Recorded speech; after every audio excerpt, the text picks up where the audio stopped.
onke umdikoni pha kulaa ndawo uba akwazi uncedisa nobonisa uba yintoni ingxaki esibonayo apho namalungu ebandla. Umdikoni ke wonyulwe libandla njalo awasuka ezulwini umdikoni wonyulwe libandla. Ngoko ke sawuqonda ukubana kwalapha ekhaya abadikoni siyafunda ngabo eBhayibhileni. Incwadi yeZenzo 6 verse 1 to 7. Incwadi yeZenzo 6 verse 1 to 7. Siyabona nje leminyaka ihamba nje isermon ndiyazivala ngoku so that naba umuntu ufuna ikopi yayo kana umpha nje ayibone. Incwadi yeZenzo 6 verse 1 to 7. Sayifunda ke wena ke mna sayigqabathula nje ngoba iphethe ubudikoni uhlanganisa nentoni ezokugosa. Sibone isiba ubudikoni obu uqale njani lolo nto siyazi nje sikhuthazana intondo.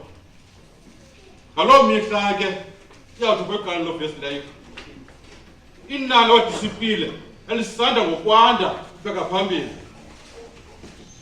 Then kukho amaJuda kwakunye namaHebhere bavela ingxaki apha kule ndawo.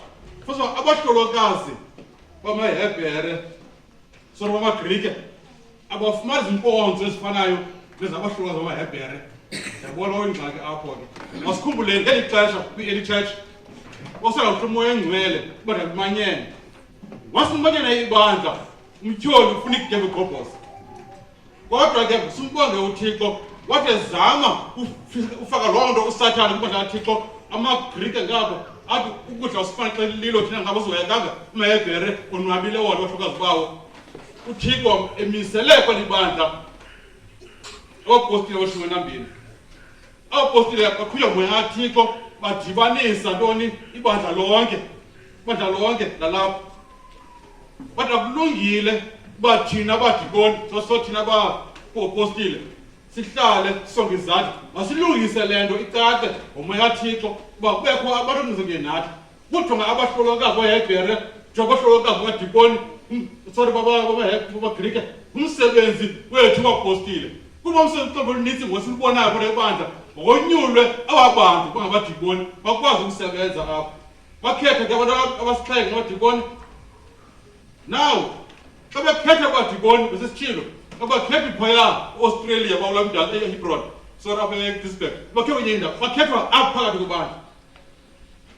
Ithi ke imbali eBhayibhile bakhetha abantu banomoya oyingcwele, abantu abaqhutywa ngumoya kaThixo umoya oyingcwele. Yabonakala ubana ubalulekile umoya oyingcwele. Noxa namhlanje kwimihla yethu into odlala siwamkele singawamkeli kodwa ubalulekile umoya oyingcwele. Ngaphandle kwawo ayinokuba yonke into phakathi kwethu engekho umoya oyingcwele. Bafuna ngabapostile aba abadikoni aba yi-7. Eyokuqala funa babe nomoya oyingcwele. Kwesibini babe nobulumko. Esingobantu nje bakhiphe ebandleni. Lento ngicela ukubana okay bakhiphe ebandleni apha ladibana ibandla. Bathandazwa bamiselwe abadikoni. Siyabona ngokuthi abadikoni kufunda ilizwi kuthandazwe baordene abadikoni unjalo. Nabo aba ke benza same thing nabo babekwa izandla kubakhethwe bucala bosixhenxe bakhethwe ebandleni. iBhayibhile ke pha ezantsi yathi verse 7 yokuqala ubana landa izwi likaThixo labheka phambili kuzolile engenamandla uSathane. Inani labadisipile lakhula labheka phambili nalo kwakhona abapriste baba obedient banokholwa kuThixo bethobile uThixo. Now sawukhona ubana klasi zimbini ebezikhona apho zabantu abaHebhere namaGrike bakhona zikhona iintlanga zonke ezikhoyo apho befuna kubekho olumanyano lukhoyo. Now abadikoni iduty zabo to make sure ebandleni ukhona umanyano. Nje kuvele ingxaki ezikhoyo apha kwabantu baninzi umtyholi wesitshilo uzama ungenelela. Umayathixo wanika abapostile bahayi ngo kakunjena izanani John ibandla konyulwe abantu okunceda abantu kodwa ukuze le crisis ikhona kwethu ingabheki phambili.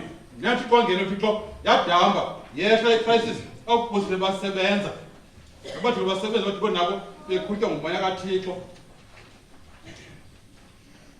abapostile ke bethunywa ngumoya oyingcwele kuba benze yonke le nto ebandleni asoze enkonzweni umdala ngamani umfundisi enze into ngengqondo yakhe no never angekuba indlela yakhe umdala kanye umfundisi kanye umdikoni kanye board members abantu abo kwakho impixano ebandleni kaThixo sobokoxolo because uThixo lahlwe kude le abadikoni bebenyuliwe abadikoni abane reporting enhle phambi kwabantu zokuhlaleni kodwa uyathi simenolile sithi akonyulwa umdala akuyo bamelwane bakhe ba unjalo okuhlaleni ebandla kaThixo namhlanje thawonyula nje hayi somakela ukhona incwadi ngabanjela dala beqokelwe kwakuthiwe phaya bangamhlambi umlando kunjani lo muntu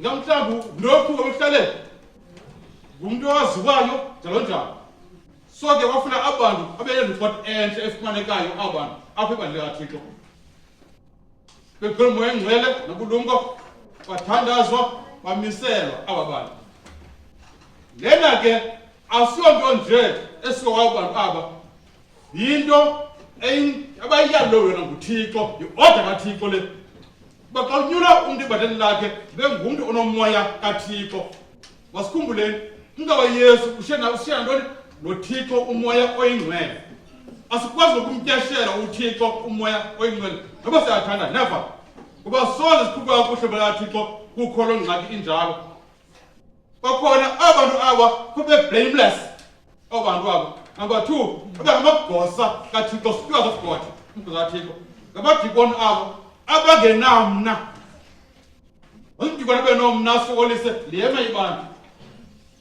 bomdikoni lona kuba luthe ebandleni umdikoni enxaxhopha egethini bangene ukho umdinga ndipho kodwa imanual umdikoni egethini kwakhona umdikoni kwakukhe meeting ekuzile nje umdikoni bosebandleni ulapho umdikoni uqola imali ebantwini ayithatha etafeni nondyebo bayibale bonke ethe nondyebo ayise ku-store house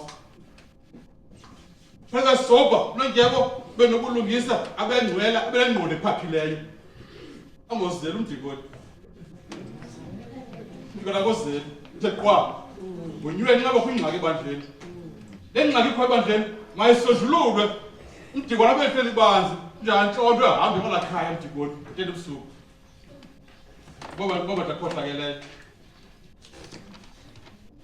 kwakhona umdikoni lona uyayazi into yobana ebandleni akubekho ubunye ebandla kaThixo sibambisene sonke sinobunye now yonke lento ibonisa uba umdikoni lona ubugosa obu kuthiwa ngawo namhlanje bobabo nobethu bandla kwakhona ezi qualities kanye ezimilo zifuna kubadikoni zezi sonke basiphile zona apha ekhaya nama ndiphile zona sonke siphile zona ngoba kukhethwe abantu kanjena not that babhele kunabanye bayafana nabanye sonke masiphila impilo iphilwa ifuna nguThixo akubadikonini ibandla lokuhlala exolweni ingabi indawo yengxabano indawo kaThixo lena lokuhlala exolweni now abadikoni aba ngoxolo olukhulu kwezobugosa nathi bandla uxolo olukhulu kwezobugosa yabona ke eli bandla kuze libe khona lime siyayazi funeka ntoni imali leyo njalo imali iphuma emalungwini ebandla le mali iyabadikoni enye iportion yabo yoba majongwane neproperty yenkonzo kuthiwa nemithendeleko njalo njalo ezifuna abadikoni ebandleni njalo next into somthendeleko abadikonikazi beququzele abadikonikazi beqolela umnikelo apha enkonzweni kuyafumaniseka into yokubana alikho ibandla lama-SDA Church enengxaki yemali alikho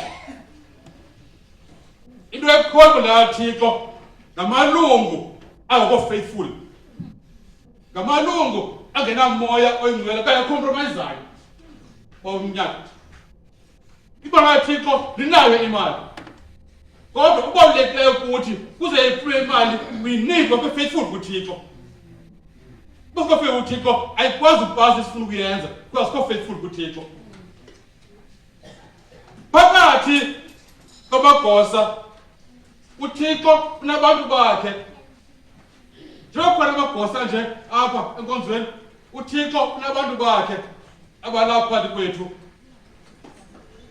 aba-faithful bathembekeleyo kuThixo bazeshengumoya oyingcwele aba-blameless abanobulungisa njalo njalo balapho phakathi kwabantu bakaThixo nathi asibele njalo ubugosa obu is not about money asiyo mali ubugosa obu kuba imali iza xa sithe sathi saba faithful kuThixo sithembakala kuThixo iqale ibe khona imali izamva imali izamva success yethu qala ntoni thina Thixo wethu simephi bona uThixo simanga kakuhle sazibona nto ezo zawutshabalala zihambe nathi ngexesha sotshabalala ngoba sicela uThixo kuye nathi asikwazi uba singayinyanga esifunayo ngoba sithembe uThixo ongunto zonke uThixo wethu kwakhona njengoba silasobadikoni nje sijongene nezo stewardship sayeva ubomi bethu wasimnikele kuThixo wethu ngoba uThixo ubomi bethu asikwazi ukumelana nobugosa bethu gqibi ngoba ubomi bethu silahlele kude ubugosa butshitshe nemali egqole badla Thixo because ubugosa uphele emoyeni bekase Bloemfontein abentu ezidlulayo basekhumbula abana kwazi ukuthi basiphasa so apha stewardship waliphethe ubugosa umdala family life ngithilo department so bese Bloemfontein ke igqirisiwe into ethi ebona yaThixo makuqiniseke lokubana uThixo uyabethelelwa basifana mhlawumbe wenzela lonto uThixo uyabethelelwa ebona yaThixo kodwa wathi kubambe lula kunikela ngokubuyisa ukaThixo wayibo bathi babona waThixo bombabo abuko kuye kulula ba uThixo ngabi nanto aswa ibandla lilambathe bakhona obugosa siphathele namhlanje it's about time and talent enye yazo leyo lokumanager izinto zikaThixo lelikaYehova ihlabathi nenzaliseko yalo ekuqalekeni uThixo wadala izulu lehlabathi wala neighbor bambulumko balizisa ngengqondo kuThixo Thixo yi-master planner okanye yi-master engineer chief engineer whatever uThixo khona ukwazi ukuyenza therefore sambona uZedwa uThixo ngoba besabona ukuthi ngathi therefore masibazi bathina siza kuthetha amagosa kaThixo kunje amagosa kaThixo agqibeleleyo enze into kaThixo because we are on our way to perfection besizama noThixo njengayo umfaka kaGomera kaHosea simanage izinto zikaThixo ngendlela eyiyo izinto zikaThixo esigoswe zona sithi zezethu hayi zezikaThixo kuphela thina we are managers esiqoshwe nguThixo basijonga into zikaThixo esisandleni sethu then ke ngoku sabe sikwazi into zezethu ezinto uThixo afe usale thina let's own everything kuthi bakafi asinanto thina we are managers and supposed to account uThixo lo nto ngesho uThixo akathini akafi lisho ngoko ke bethu bezona thina masidendlela yazo basawuphendula kuzo uThixo zonke ezo kwakhona ubugosa obu tonzela namhlanje kuba sinikele kuThixo kaThixo into ebaluleke nenhle fasiyenzisa best kuThixo sinikele uThixo ngoba uThixo usinike intsikelelo nazo eziqophele phezulu awukwazi ulala ungazukuza ukuphila ukuthi uvuke usaphilile Thixo okejongeni egadini usukunemile kalali eIsrayeli sivuke siphile thina ke sithi hayi inkosi kokwami konke Nkosi awunanto wena ubugosa obu ukubuyisa into uThixo asinika yona usibuze izinto eziphethwe asinike zona iBhayibhile inambuzo othi apho ikhoyo inhliziyo yakho kulabo ubutyebi bakho wemazi uzamka ukuthi inkotho yobutyebi uhambe nobutyebi uyofa nobutyebi kanti ba na ukuthi kuye anike ubutyebi inkosi bawo nako okwakho nako okwami nako ukujongileyo uThixo sibheke phansi qhuba uThixo sibanye mina nenkosi yami sibambisene kuba inhliziyo yethu nobudlalo noThixo bakhona imali okwenzilwe inkonzo asiyongxaki ngoba sihamba noThixo wethu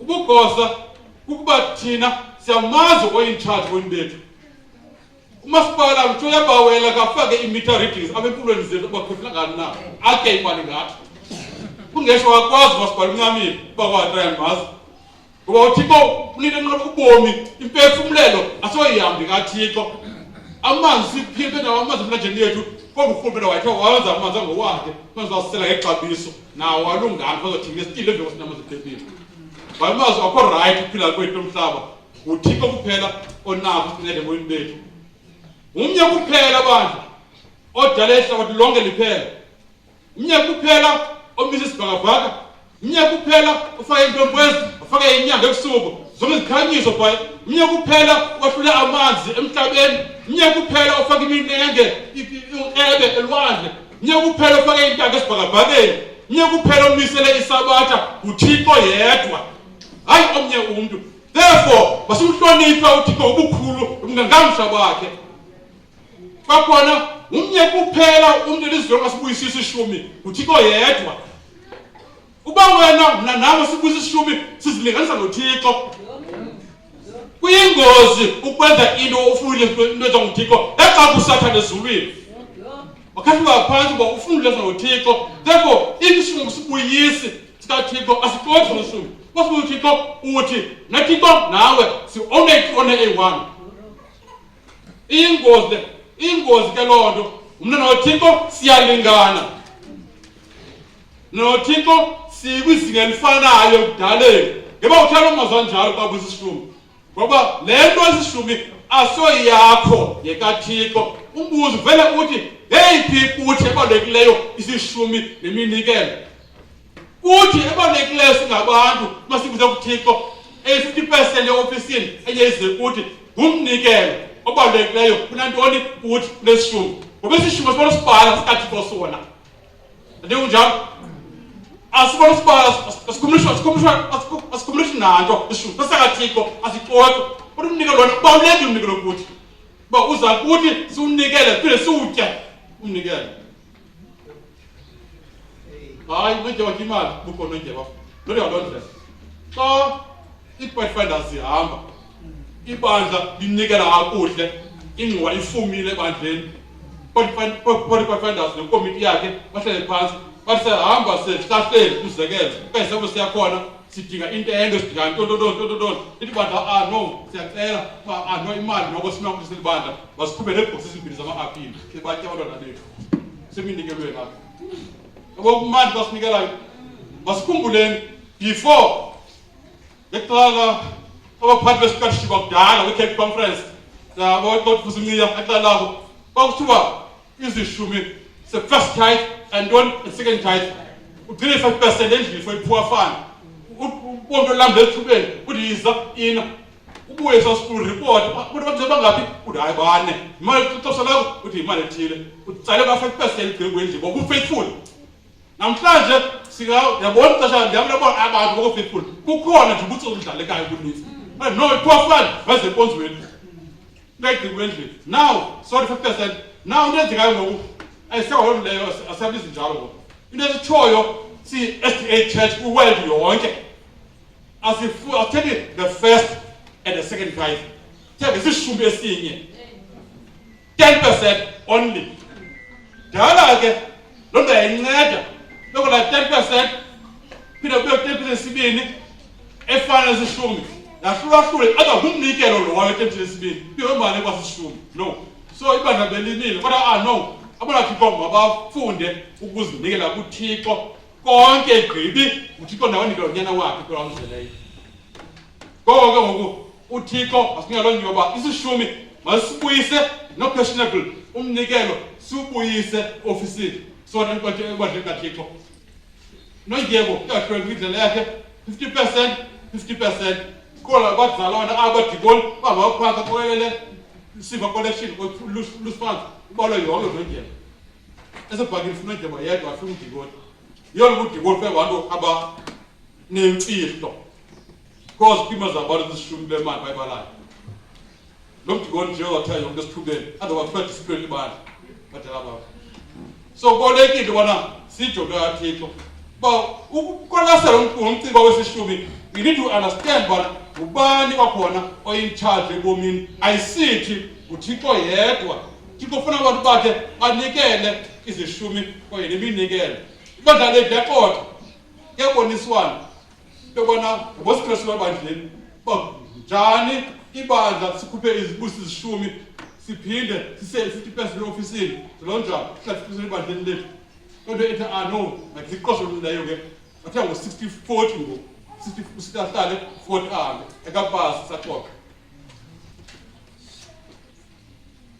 uThixo ucela abantu bakhe hayi wonke umuntu abantu bakhe bamthembe uThixo sakhumbula uThixo ebandla uThixo remnant in the church ebandleni lakhe so Thixo njalo njengoba silapho somsibiziwe njena phakathi kwethu akhona abalindi lento first sokuba abalindi sonke nje kubekho umuntu uyosala seva athi nebandla mna ese-Ginsberg Church do you know bana singanalo ibandla kwi-Ginsberg laziwe i-Cape Conference laziwe i-district yethu laziwe nangu-Setcom i-Stolen Insurances but ibandla laziwe ezulwini ngoba apha seklabhini nje you don't care ngezishumi don't care ngeminikelo imali ziyatyiwa azikwi-store house imali onondyebo ugcine endlini onondyebo kwakhe imali kwamakhathini abantu kumabandla anjalo alawangxaki ibandla le-odithwa kele nje so yi-problem silibandla masizame basiqineni basimazi uThixo uba uthini kuthi kwakhona isishumi mantsho khona neminikelo aziyo problem kubantwana bakaThixo i-problem kubantu bakhe bamkele uYesu njengomsindisi wethu takunyathi abothendo endiyoyikayo yobhambathisa kuThixo uJehovisi ngcono njengoba kunikelwe kodwa bhambathiswe andifuni bhambathisa kakhulu mna kulo unikela qha enkonzweni bhambathisa sama nokufa ungayenzi into ubhambathisile uyafa akana be ebhambathisile azange akana acele uxolo msinya nomkakhe azange akana aqolisa kuThixo instead akana uqhubekeka azange kwakhona afe yedwa uAkana bathapha abantu bebandla bangenama amsula ngenxa yakhe abantu bayi-36 so kubalulekile uba xa usela into erongo uwedwa le nto kuphumzela wena wedwa ithetha nabanye abantu qinisa kuThixo xa ubhambathisa uzawuyenza loo nto wonke umntu kwi-SDA Church olilungu wabhambathisa wathi Nkosi ndiyafunda masibuyise isishumi sam iqala laso wenza uyaphangela awuphangeli buyisa isishumi kune 5 rand 50 cents yanetha isishumi eso buyisa isentrol 50 cents ne2 rand 50 isishumi sakho bhala 5 ngokuthumela uthi ufuna ukusikelela kakhulu umama wayesokola wayesebona bayinikela pha wathi oyonikela kakhulu lona babeyogqibela kothe yakhona nongenanto xa kuthiwa imali ngumuntu ade uncedile buyisa ntoni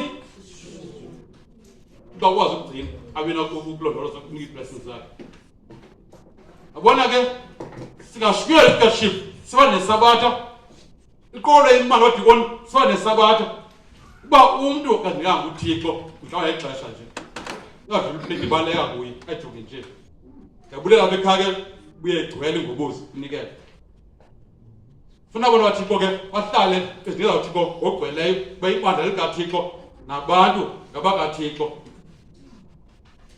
uba uThixo kwakhona ungumsisi wethu uhleli kwithrone enhliziyo zethu isishumi inikelo kwakhona aso problem ndime emnyango ndiqoqoza inhliziyo yeproblem uThixo ufuna yona ndime emnyango ndiqoqoza akanyazisa futhi uba ubani ufuna uvulika wena ungena ndle naye ufuna is fine hlala unjalo uThixo inyama lakho Thixo yena ufuna umuntu ovumayo kwaphaya eEden zabanyanzelisa sanukutya apha wathi power of choice zikhethele uyadla kwenye awuli.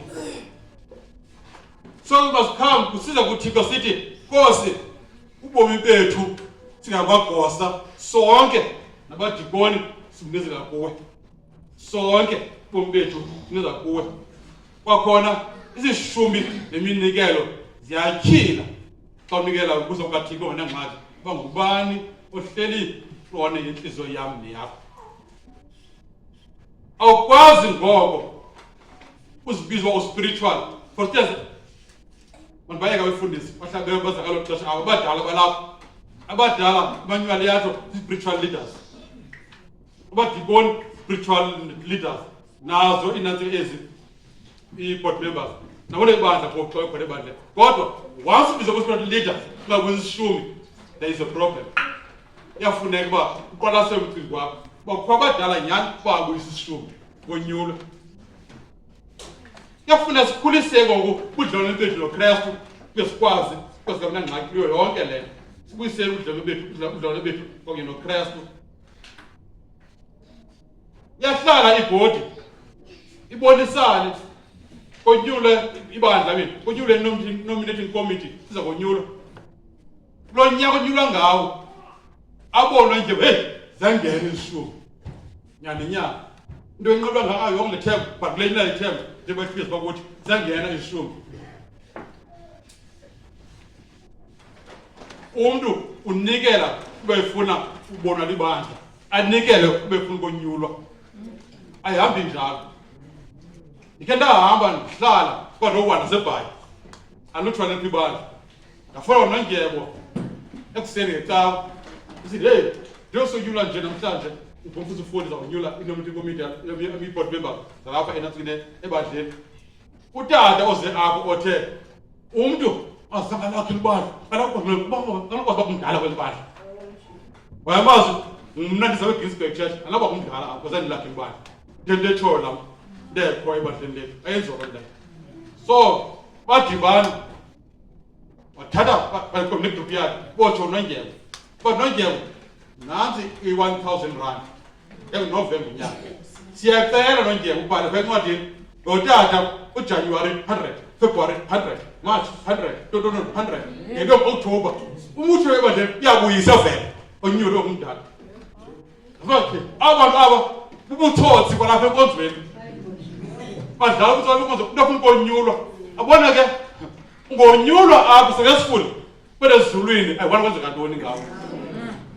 Ingxaki ipha incwadi zezulu akubhalwa aba ngunobhala ibandla qha kuyabhalwa naphi ekunganeni ngawo uba lo mntu unjani ufumene umsizi kaThixo abantu kwabezi-spiritual leaders ngobutsotsi. Liyakhola njani ibandla yakhola ngobutsotsi ibandla kaThixo. Xa semagosa ebandla kuthiwe silibandla eli kamandi abadla afa ingxaki zabo nalapha mfika fana phaa ekhaya. Kanti namava kukho umama omke emyeni wakhe ohlala kwitshomi yekazi yakhe abebandleni. Kwaxoxwa umyeni wakhe nan-advocate yinto ozityelayo. Kwaxoxwa libandla chisboard lo mama urongo lo ashiye umyeni wakhe azohlala kule tshomikazi yakhe ebesazalwe ngabakhaya. Ndingumdiko nomkhulu ngoko. Kwalapha ebusuku epasteni kwaphila izwi lithi usamba ndajonas uhambe ngoku baye kulaa mama bamthatha esikeni wakhe ngoku.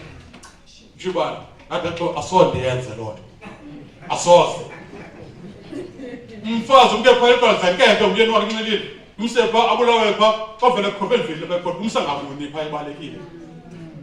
Ngamazi fesikolasi into ezizenzayo singabadikoni ngexesha iingqibo zethu ingaba siyonyulana ngoba sikhupha isishumi bafuna ukonyulwa sithathwe zinjalo ibandla yaThixo. Ekugqibeleni kwakho laa uShahim abelungu baseMerican missionaries ngaba konke ezindawo South Africa babevangela bafika napha ekhaya. Ndabona umaphela la prayer uzawukwanika isipleno sikwabhaptizwa abantu. Kulaa ndodana kuyena lapho enxiba kulaa ndondo uzovotelwa wabhaptizwe naye besithi uba ulilwe lebandla soxwalulwa lo msebenzi. But still, go up. Push us leaders of the church. Sense are wrong about that. Kanti bugosa bethu wabuhambe sijonge namalungu la ebandla baphila njani apha enkonzweni asekuhlaleni. Yolonto emsinomkhulu weStewardship Committee ukuhambela amakhaya. Not ukuze sibenikelo no. Just purely visible. Uxoxa intoka yakho uthandaze kuhambe baxoxa zokuhlala zokuphuma elayinini.